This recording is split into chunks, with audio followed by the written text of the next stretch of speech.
السلام عليكم ورحمة الله وبركاته. بسم الله الرحمن الرحيم. الحمد لله رب العالمين، والصلاة والسلام على رسوله النبي الكريم. أما بعد، يقول الله سبحانه وتعالى في كتابه العزيز: وما الحياة الدنيا إلا متاع الغرور. صدق الله العلي العظيم. Inshallah, we're going to continue in this series about Qalb Salim, a pure heart. And we've gone over that in order for your heart to be pure, it needs to get rid of any jealousy, any hatred, and any arrogance and any pride. In order to have a pure heart, a qalb salim, illa man atallaha bi qalbin salim, it also needs to be free from hubb dunya. It needs to be free from the love, for having love of this dunya and greed. Even though they're two different things, but technically to an extent both of these qualities are linked to one another. That is why inshallah we're going to cover both qualities together. There is a hadith of the Prophet sallallahu alaihi wasallam, even though the hadith is weak. The narration is weak, where the Messenger of Allah sallallahu alaihi wasallam said, "Hubb ad-dunya ra'su kulli khati'ah." The love of this dunya is the root cause of every sin. The love of this dunya, the love of this world, is the root cause of any sin that we commit. In many ways, it is clear how greed and the love of this dunya is the root of all evil and all sins. We only disobey Allah subhanahu wa ta'ala because we value the dunya over the akhirah. We value this world over the hereafter, so we disobey Allah because of a worldly meaning, because of a worldly reason, and that worldly reason takes preference over the akhirah, the hereafter. So the root cause of all evil is because we value, unfortunately, sometimes naturally, we value the world over the hereafter. The Messenger of Allah sallallahu alaihi wasallam warned us about this disease of the heart in multiple ahadith. The Prophet ﷺ said, "Inna dunya hulwatun khadiratun." That this world is sweet. Inna dunya hulwa. This dunya, this world is so sweet. Khadira. It is green. Wa inna Allah mustakhlifakum fiha falyanzur kayfa ta'malun fattaqud dunya. The Messenger of Allah sallallahu alaihi wasallam said, and Allah, having put you in this dunya, watches how you act. Allah puts you in this dunya. He's telling you it's sweet. He's telling you it's green. And He's watching how you act. Then the Prophet sallallahu alaihi wasallam said, "Fattaqud dunya," be cautious and fear this world. In this hadith, the Prophet sallallahu alaihi wasallam mentioned two qualities of this dunya. It is sweet. What is something that's sweet? If you have something that's sweet, what do you want? You want it more. You like the candy, it tastes sweet, it tastes good, you want it more. Meaning this dunya, it tastes good. The more you have it, it makes you want to have more. You bought a nice car, you want to buy another nicer car. You got a big house and you bought all these luxurious items. You can't take anything less anymore. You want that sweetness over and over. So the Messenger of Allah sallallahu alaihi wasallam said, "This dunya, inna dunya hulwa." It tastes good. And when something tastes good, the more you have it, the more you want. You can't survive without it. These people who start smoking, through that nicotine, they get addicted. They can't survive without it anymore. That taste or that feeling is addicting. So the Messenger of Allah sallallahu alaihi wasallam saying that this dunya is addicting. If you get too much into it, now you can't survive without it. I can't sleep without having a comfortable bed, without being in a comfortable room, without having the AC or the heater when it's cold, or without having the blanket that I really like, or the comfort of the bed. I can't sleep without it because I'm so accustomed to it, I'm so used to it, I'm so attached to my luxury and my comfort, I can't sleep without it. Inna dunya hulwa. This dunya is sweet. Khadira, it is green. What are the Messenger of Allah trying to tell us by that? It looks good and it's attractive. This dunya, it looks so good. It's attractive, it pulls you in. When you look at it, you want it. That beauty makes you want, that beauty makes you desire it. So that's what this dunya is. It's a presentation, it's an impression, it's a dress, it's a makeup. It just looks good. Inna dunya hulwa khadira. This dunya is sweet and it is green. The hadith then mentions how we should view this dunya. We should view this dunya as a khalifa. The example here is to imagine everything in dunya that is at our disposal. That is at our disposal. The wealth, the goods, the food, etc. The example here is to imagine everything in this dunya that is at our disposal was not our personal wealth. Instead, it was the wealth that was sovereign wealth. That we were meant to use it in the best interest of others. That is what Allah is saying. I just made you responsible for it. When you're in a position of authority, it is your responsibility to take care of those who are under you. كُلُّكُمْ رَاعٍ وَكُلُّكُمْ مَسْئُولٌ عَنْ رَعِيَّتِهِ. Allah is saying, I just made you responsible for that wealth. I wanted to see how you were going to use it. So وَإِنَّ اللَّهَ مُسْتَخْلِفَكُمْ فِيهَا. Allah has made you a khalifa in this dunya, a substitute, a representative of whatever in this dunya. فَلْيَنْظُرْ كَيْفَ تَعْمَلُونَ. Allah wants to see what do you do with that wealth that He gives you. فَاتَّقُوا الدُّنْيَا فِي this dunya. We are allowed to use it for ourselves, there's no doubt. So we can be comfortable. But everything extra should be used in the best interest of others. There is a very famous scholar by the name of Mawlana Qasim Nanoti rahmatullahi alayh. He said before the existence of human beings, this dunya already existed. The trees were already there. The fruits were already there. The crops were already there. The animals were already there. The sun was already there. The moon was already there. The water was already there. And everything was working on its orbit.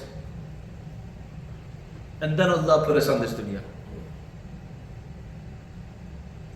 The dunya was everything and the dunya was already there. Then Allah put us later. Qasim Nanoti rahmatullahi alayhi says that this entire dunya was prepared for the human beings. Inna dunya khuliqat lakum. This dunya was created for you. This world was created for you. So now if we had human beings on the face of this earth, and we didn't have water, we didn't have crops, we didn't have fruits, we didn't have animals, we didn't have food, we didn't have the sun, we didn't have the moon, we didn't have the stars, we didn't have the clouds, we didn't have the rain, we would not survive. Which shows us that this dunya was created for you.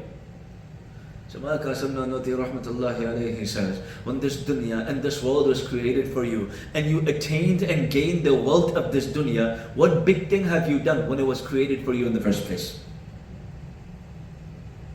It was created for you anyways. Inna dunya khuliqat lakum wa antum khuliqtum lil akhirah.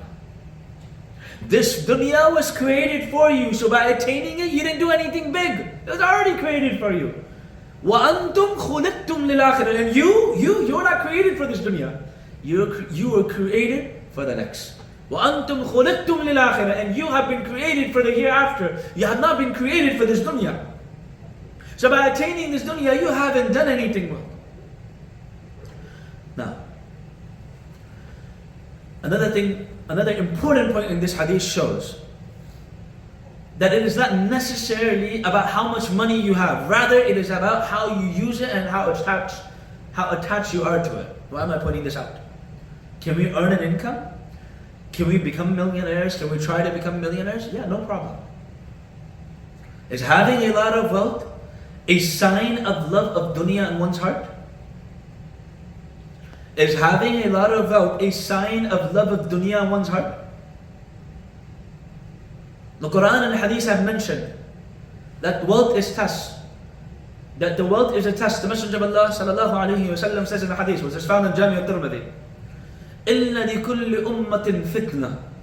Every ummah has a trial. Every ummah has a fitna. And the fitna of my ummah, وَفِتْنَةُ أُمَّتِي الْمَالِ. And the fitna of my ummah is money, is wealth. And the test of my ummah, the trial of my ummah will be wealth. إِنَّ لِكُلِّ أُمَّةٍ فِتْنَةٍ وَفِتْنَةُ أُمَّتِي الْمَالِ. Every ummah, every trial, every nation before us had a fitna, and their test and their trial and tribulation was different. Meaning the Messenger of Allah sallallahu alayhi wa sallam is telling you that you will be tested, that you will be examined. And the Messenger of Allah sallallahu alayhi wa sallam is telling you the question on that exam. If the Ustad tells you that I'm going to take your exam tomorrow, and I'm going to ask you 5 questions, here are the 5 questions that I'm going to ask you. What kind of student would we be if the student didn't prepare for the 5 questions the teacher already told us he's going to ask us? The Messenger of Allah sallallahu alaihi wasallam already told us what's going to be on the exam. What is it? Money. Don't fall in love with this money. Ka'b ibn Malik radiyallahu ta'ala narrates that the Messenger of Allah sallallahu alaihi wasallam said, 2 hungry wolves, if let loose amongst a flock of sheep, cause less harm than the harm caused by a man's greed to increase his money and his prestige.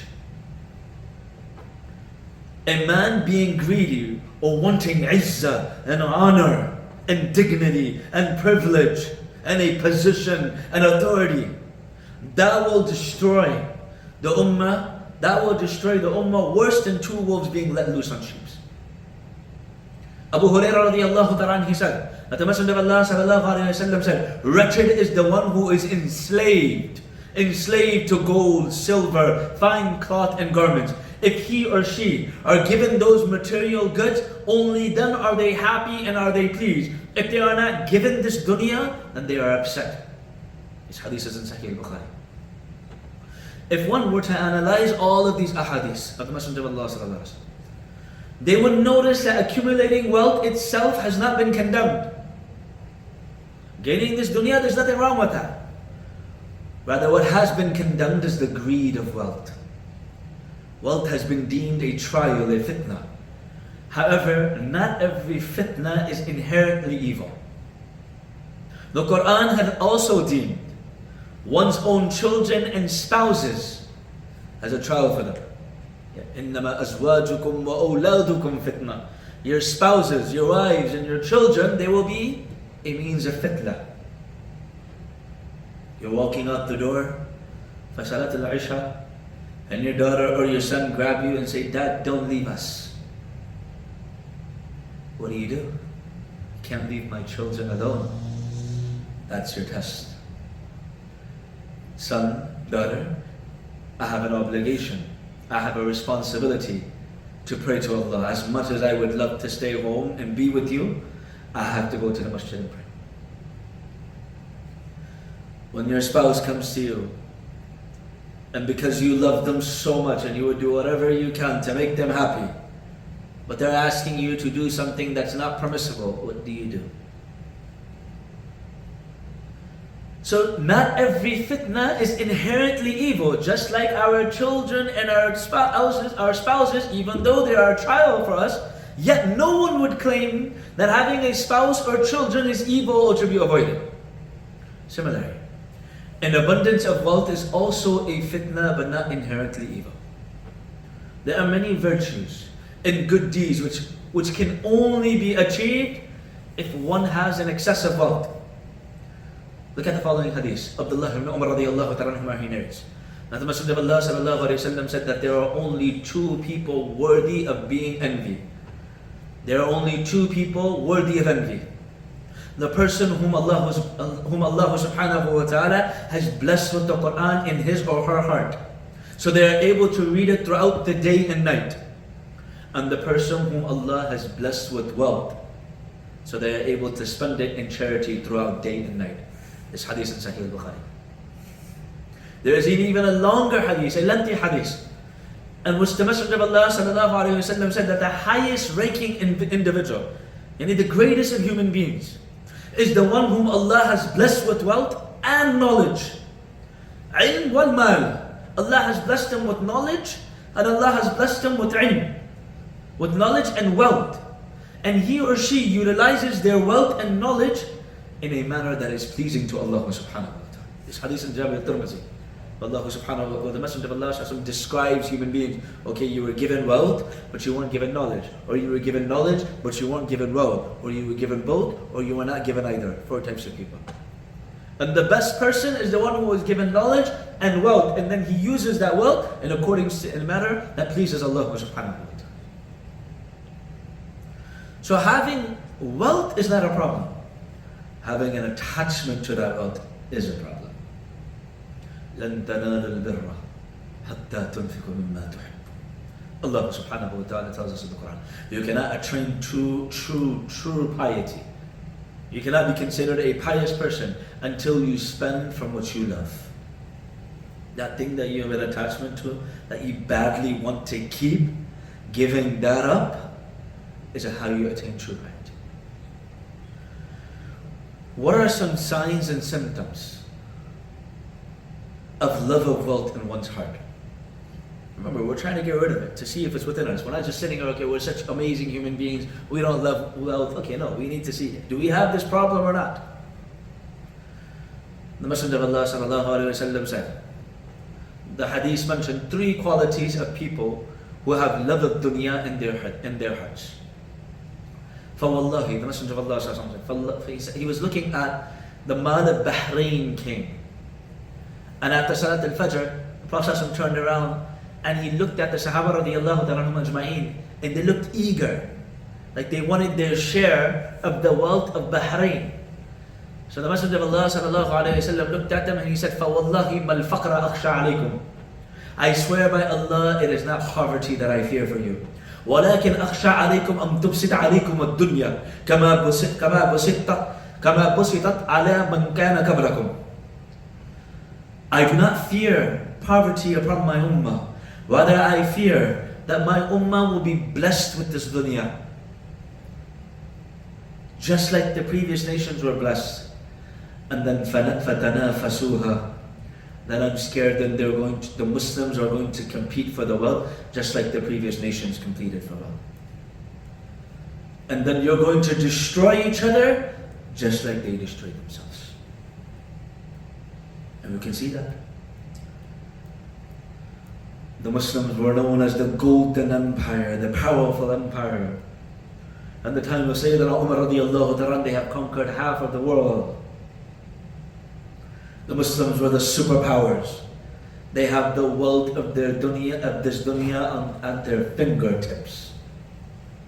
Everyone feared the Muslim Ummah. What destroyed the Muslim Ummah? When they started fighting for money. The Muslims were fighting amongst each other. Whereas the Sahaba radiallahu ta'ala anhum ajma'in were saying, when the Muhajirun, from the Muhajirun, they moved from Mecca to Medina. When the Muhajirun radiallahu ta'ala anhum ajma'in moved, the Ansar radiallahu ta'ala anhum ajma'in wanted the Muhajirun to live a comfortable life in Medina. Some of them offered half of their company. I'll give you half of my company because you're like a brother to me. I want to take care of you. Who would do that today? Who would offer half of their company today to a random Muslim they have never met, just for the sake that they are Muslims? Khalas, you're Muslim, that's good enough for me. So the Messenger of Allah sallallahu alaihi wasallam said, I fear that my ummah will compete in wealth. Another hadith, narrated by Abu Hurairah radiallahu ta'ala, قال رسول الله صلى الله عليه وسلم تعيس عبد الدينار والدرهم. The Messenger of Allah sallallahu alayhi wasallam said that I fear that wretched is the one who has become a slave of the dinar and the dirham and the clothing and loving this dunya. That if he were to be given this dunya, he's happy. وَإِن لَمْ يُعْطَى لَمْ يَرْضَى. And if he's not given this dunya, then he's not happy. So there are three qualities the Messenger of Allah sallallahu alaihi wasallam mentioned of people who have love of this dunya. So now we need to look at ourselves. Do we have these qualities or not? Number one, always competing to get more. It is all you live for. I want more, I want more, I want more. When we think about becoming more successful, I want more money. I want to become successful, I need more money, I need more money, I need more money, I need more money. Is that what we're thinking? Number two, these are bad qualities to have. Number two, the material things that we have, they make us heedless and negligent of the hereafter. Meaning we're so occupied and busy with this dunya that we can't even think about the hereafter. وَهُمْ غَافِلُونَ. They're heedless. They can't even think about the akhirah. They're so engulfed and engrossed in their dunya that they don't know what the akhirah is. I gotta take care of my money. I gotta take care of my money. I gotta get more money. I need more money. That is why the Messenger of Allah sallallahu alaihi wasallam, what did he say? Make this dua, Allahumma inni a'udhu bika min al-'ajzi wal-kasal, wa a'udhu bika min al-jubni wal-bakhl, wa a'udhu bika min al-hammi wal-hazn, wa a'udhu bika min ghalabat ad-dayn. And Allah, I ask you to protect me from a debt overpowering me. Why? If someone is suffering from a debt and they have a huge loan to pay off, what are they thinking about? Money, money, money, money. That's all they care about, because they need to pay off their loan. And then when they finally pay off their loan, they have been so accustomed to loving money, they don't know how to get rid of that feeling. They don't know how to get rid of that feeling. That is why the Messenger of Allah said, the worst of a human being comes out when he has a loan and a debt to pay off, when he has a qarz on him. That is why we make this dua. Oh Allah, do not put a qarz on us illa qadayta. Don't put on a qarz, don't put a loan on us except that we can fulfill it. So number two was that we become heedless of this dunya, we become negligent of the hereafter. We become heedless, we're so occupied in the dunya that we become heedless of the hereafter. Number three, their happiness revolves around how much they have. If I have more, then I'm happy. If I don't have it, I'm not happy. The Messenger of Allah sallallahu alaihi wasallam said, the rich person, the content person, is the one who is happy with whatever he gets. He doesn't want more. This is what Allah had destined for me, alhamdulillah. I'm not worried. This is what Allah had destined for me. It doesn't bother me. I'm happy, I'm content. My Allah decided this is how much I was going to get. I can sleep comfortably at night. Where you have rich people who have millions of dollars, they're all poor. Why? Because they need another million. So they're in a loss of $1 million. Whereas a person who has an extra $1,000, he's saying, alhamdulillah, I have an extra $1,000 in my savings account. He's rich. He's $1,000 rich. And the millionaire is $1 million poor. Because he had the desire to want more. So three qualities. If we have these, we need to get rid of them. Always competing to get more. Number two, the material things make us heedless and negligent of the hereafter. And number three, our happiness revolves around how much we have. Look at the example of Abdurrahman ibn Auf radiallahu ta'ala, who had a lot of wealth, but he was not attached to it. The wealth was not in his heart. When Abdurrahman ibn Auf radiallahu ta'ala, when he came to Medina Munawwara, he had nothing. Some narrations mentioned his entire savings at that time was 2 to 4 dinars. Dinars, about $400 to $800 right now. In this time, 2 to 4 dinars would be $400 to $800 American. So his friend Sa'd ibn Rabi' even offered to give up half of his wealth for him. Abdurrahman ibn Auf radiallahu ta'ala politely declined and instead asked directions to the marketplace. Okay, where's the business? Where can I earn some money? So there's nothing wrong with earning money. Sahaba radiallahu anhu were amazing businessmen and merchants. The entire country of Indonesia, majority are Muslim because of Muslim merchants. So Abdurrahman ibn Auf radiallahu ta'ala headed to the marketplace. Fast forward many years, and the estate that he left after his death is estimated to be at least 2.5 dirhams. 2.5 million dirhams. Many years later, Abdurrahman ibn Auf radiallahu ta'ala, what he left after his death, after his demise, is estimated to be 2.5 million dirhams, which is nowadays approximately $6 million. Despite him being a multi-millionaire, Abdurrahman ibn Auf radiallahu ta'ala was not attached to his wealth. He was not attached to his wealth in any manner. His detachment from the wealth. How do we know? Because we can gauge, or we can look to the following examples of his generosity. When the Messenger of Allah sallallahu alaihi wasallam asked the Muslims for financial assistance at the time of the expedition of Tabuk, Abdurrahman ibn Auf radiallahu ta'ala immediately donated half of his wealth, which was 4,000 dinars, which is about $800,000. After the Messenger of Allah sallallahu alaihi wasallam passed away, Abdurrahman ibn Auf radiallahu ta'ala sold land that was worth 40,000 dinars, which is approximately $8 million. And he distributed all of the money to charity. Abdurrahman ibn Auf radiallahu ta'ala, he wrote in his will, he wrote a wasiyah, a will, of giving 400,000 dirhams, which is approximately $1 million, to be spent on the wives of the Messenger of Allah sallallahu alaihi wasallam after he passes away. So he had so much. On the battle of Tabuk, Sayyidina Usman ibn Affan radiallahu ta'ala gave so much that the Messenger of Allah sallallahu alaihi wasallam was so happy with him. He said, Ya Uthman, fasna' ma shi'ta. From this day, O Uthman, do whatever you want. Wajabat al-Jannah. Jannah is wajib for you. He's been guaranteed Jannah in this dunya. Uthman fil Jannah. Uthman, do whatever you want. From this day forward, do whatever you want, Uthman. Jannah is wajib for you. Why? Because he gave in the path of Allah. These were the symptoms. Now, what are the cures? Inshallah, we're in with the cures. We'll go over a few of the cures and we're ending, inshallah. Number one, just two things, inshallah, which will make it easy for us. Two things. Number one, make a habit of giving in charity. By giving to others, we detach ourselves from this world. Make a habit of constantly giving. Now, I'm not just talking to the wealthy, I'm talking to everyone. Whatever you have, make a habit of giving. If all you have is candy, make a habit of giving candy. If all you have is food, make a habit of giving food. If all you have is one ittar or one perfume or one cologne, make a habit of giving. Instill the quality and the habit of being generous. Generosity is not restricted to the wealthy.